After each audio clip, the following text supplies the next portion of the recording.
Welcome to this week's Serious Social. This week, Facebook have introduced their next creative functionality, 3D posts. So CJ, let's talk logistics. How will the posts be generated?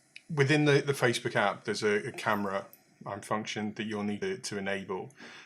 You'll only be able to do it with modern smartphones because it uses a two-camera function within the photography. But essentially, it takes the photo and between the two cameras, it then figures out the kind of depth of a shot, and using some data mapping and some data modeling, it then turns a standard image into a 3D image using some quite complex data mapping and modeling functions, but has to be with a two-camera camera phone.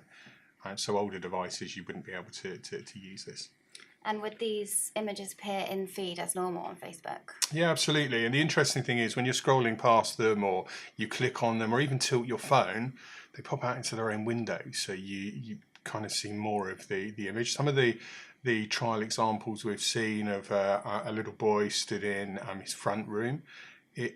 Obviously, it's not real 3D, but the depth on the image, it gives the impression that you're able to sort of tilt around the room and see the individual in 3D. So quite intriguing.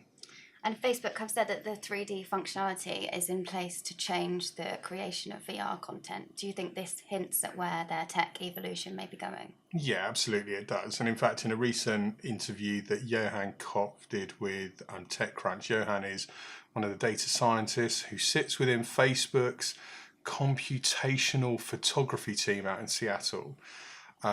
They claim that the inspiration of this came from 360 photography, the panoramic photos. You get a real perspective for the width of an image, but there was no sense of what the depth in the image was.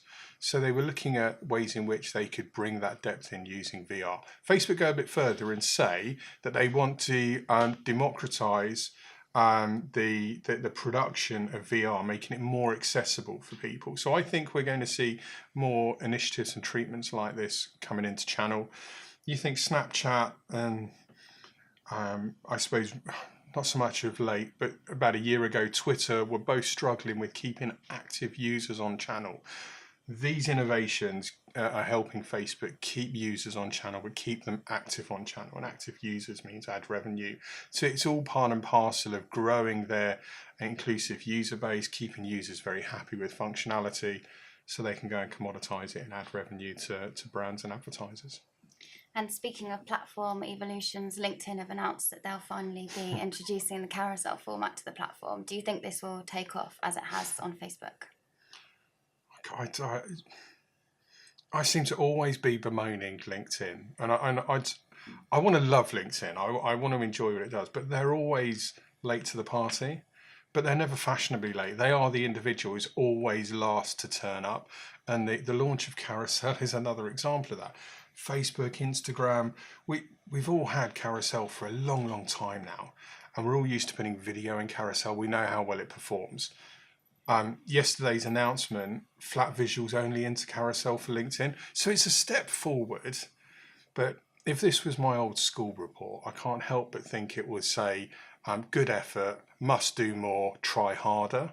So come on LinkedIn, give us the video in Carousel, that's what we really want, and then it will take off. Advertisers will use it, there's no doubt about it in its current format with flat visuals. We'll use it ourselves, but the big gains for them will only come if and when we get motion going into the Carousel. We look forward to testing carousels on LinkedIn and of course the 3D posts on Facebook too. Thanks for tuning in to this week's Serious Social. If you want to watch any of our Serious Social videos, search the hashtag Serious Social or go on our website.